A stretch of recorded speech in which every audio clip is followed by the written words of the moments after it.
Rick Rowley about Task Force 373, about the whole issue of this Special Forces war. Yeah, well, I think journalists like Jeremy Scahill and others have been tracking this for a while, that as the nation-building project fails in Afghanistan, and I mean, this year was supposed to be the year of nation-building. Marja was supposed to be the prelude to Kandahar. Both of those have been rebranded, canceled, completely dramatically changed. There's been a massive escalation of a second option, which is the Special Forces war, an entirely covert war. So, I mean, and you're seeing this publicly discussed now. This is the sign of the future. You know, there was the recent Newsweek on it. There's people publicly in the administration talking about this. When we abandon the nation-building project, which everyone recognizes is an abject failure, the new paradigm the war is going to take is drone strikes and special forces raids and midnight assassinations and capturing and abducting people. I mean, if you look at the press releases every day, every week that NATO and ISAF put out, you can see that the majority of the kinetic action, the military calls it, the majority of the people killed and captured are done by special forces. So there is no real information about them at all. It's all entirely secret. And these are just the ones that are made public. Many more of them aren't made public. These documents that were released, you know, they occasionally cover, in slant ways, cover special forces operations. But all of that stuff is a different level of classified.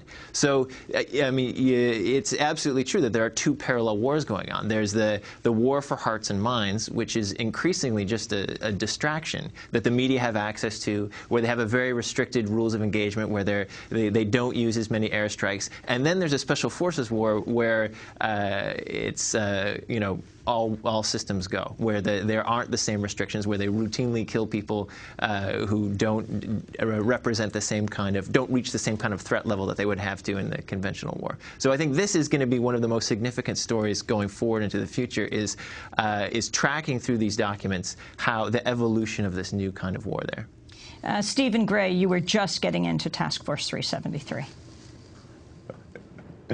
Yeah, I'm not sure quite where you lost me there, but I was just saying that there's a parallel war, and 373 is involved in what they call decapitation operations. They believe that the Taliban as an organization can be defeated by removing its head, and that getting rid of all these leaders will destabilize and help them to win. But it's actually a very conventional way of viewing things, and it goes completely counter to the idea of actually having a peace settlement. Because if you remove the leadership of an organization, you have no one to negotiate with, and you end up with a sort of constantly rejuvenated rebellion, which I think is what it is, of more and more extreme people. So it's very questionable whether this thing is actually you know, productive at all, even in this very conventional way. I mean, I think what comes across overall is that the war is being fought in a very conventional way, despite what's being said. You know, there's all this talk of, it's always about how many enemy did we kill.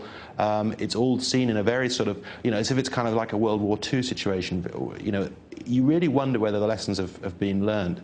I also think that even the talk of Pakistan, I mean, I think it's an example of the US being played. I think there's a lot of paranoia there. They're being fed information by Afghan intelligence, where they get most of their intelligence from, you know, and they see it this great sanctuary. If only we, you know, weren't, it's just like Vietnam, they say, you know, if only we could cross the border, you know, and defeat that sanctuary, somehow this would all go away.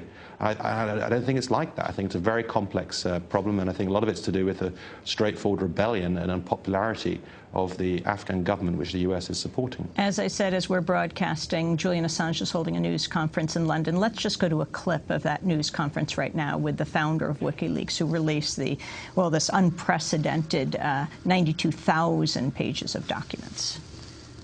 I suppose our greatest fear is that we will be too successful too fast, and we won't be able to do justice to the material we're getting in fast enough. That's our greatest problem at the moment. We accept that secrecy is an important and necessary part of government. Secrecy is sometimes perfectly legitimate. For example, your medical records with your doctor are probably, in all likelihood, perfectly entitled to confidentiality, but not always. will be some cases where that is not true.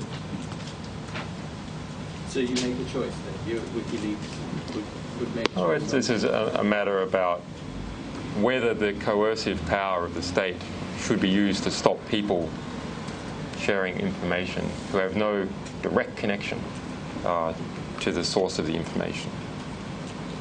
So you can't use the coercive power of the state to stop people spreading rumours, to stop people discussing political life. And sophisticated US jurisprudence understands that.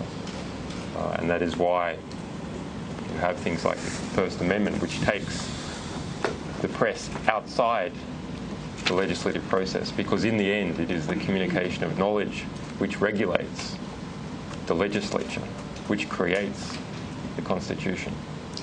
That was Julian Assange. He is holding a news conference as we speak here in London on the release of these 92,000 secret records from the Afghan war that constitute something like 200,000 pages. Daniel Ellsberg, before we go to break, I want to talk about this issue of secrecy and also what is happening to Julian Assange now. CNET reported that federal agents appeared at a hacker conference in New York recently, looking for Julian Assange. Our colleague Eric Corley, publisher of 2600 magazine, organizer of the Next Hope conference, said 5 Homeland Security agents appeared at the conference a day before the WikiLeaks editor-in-chief, Julian Assange, was scheduled to speak. They told him if he shows up, he will be questioned at length. Before we go to Dan Ellsberg, maybe Stephen Gray can tell us more about this, having spent the weekend with Julian Assange, that he is very much on the run, that he is very much says that he is being hunted. Well, absolutely. He's aware of a great deal of surveillance, and I think he knows that it'll all come down to politics, really. The US government would dearly love to arrest and question him, and they've certainly been trying. He says now they've made a formal request to the Australian government to, this is what he says, to have him arrested, and the Australian government refused to comply. So I think he's resting. He's noted surveillance, people on the plane without luggage joining him, and even in Iceland. So he thinks he's being followed wherever he goes, and he's relying on, if you like, the public support that might actually stop that sort of action. It would be counterproductive, and I think the US right now is trying to get somebody else to do it, because they know that if they themselves arrest Julian Assange, then it will create a huge backlash. Daniel Ellsberg in Mexico.